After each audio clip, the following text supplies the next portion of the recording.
à Bordeaux, il se passe des choses. Et à Bordeaux, c'est une ville qui vit, une ville qui échange, et en particulier au niveau des technologies. Et quand on regarde l'e-santé, pourquoi est-ce que l'e-santé est si dynamique et si prospère à Bordeaux? C'est aussi parce qu'elle est dans un contexte extrêmement favorable. Il y a les militaires qui sont là. Il faut savoir que les militaires, en particulier avec Thales, sur toutes les technologies, je dirais, du numérique, sont extrêmement en pointe et sont reconnus dans le monde entier. Et le contexte bordelais fait qu'il y a en permanence des échanges entre les différents acteurs, je dirais, du numérique. Et Bordeaux, et c'est depuis 10 ans, c'est finalement relativement assez récent, a développé des quantités de lieux, alors que ce soit des restaurants, que ce soit la chambre de commerce, que ce soit les clusters, que ce soit d'autres associations professionnelles, où les uns et les autres se rencontrent et où il y a des fertilisations croisées. Et je pense que Bordeaux sera une terre du futur.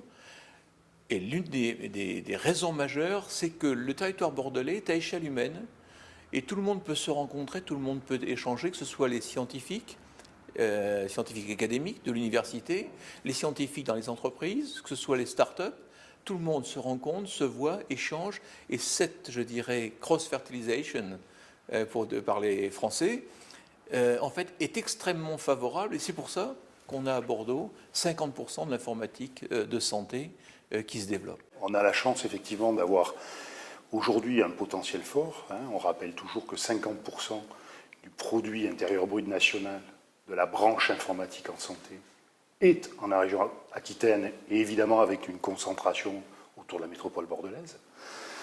Et à ce titre-là, le Conseil régional d'Aquitaine, la métropole de Bordeaux ont bien entendu identifié très clairement quel pouvait être le levier majeur de développement économique et de croissance de la région. Peut-être que le numérique est demain pour l'Aquitaine la possibilité en définitive d'embrasser fortement une deuxième révolution industrielle à laquelle nous ne pourrons échapper, ce qui n'a pas été le cas de la première révolution industrielle. Donc il y a un vrai défi par rapport à ça. Si j'en reviens plus spécifiquement au cluster, c'est vrai que le cluster a été initié il y a maintenant plus de 5 ans, avec une volonté forte du Conseil régional, qui a souhaité que ce cluster soit catalyseur.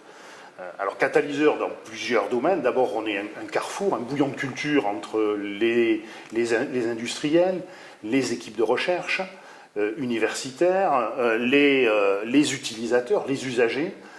Et donc, notre rôle est évidemment d'apporter des solutions de formation aux industriels lorsqu'ils sont défects. Donc, on a créé deux formations fortes au niveau du cluster. Le premier, diplôme d'université télémédecine en France. Un master qui s'appelle Informatique en santé, CITIS, et qui a été conçu avec les industriels. Ça, c'est sur la dimension formation.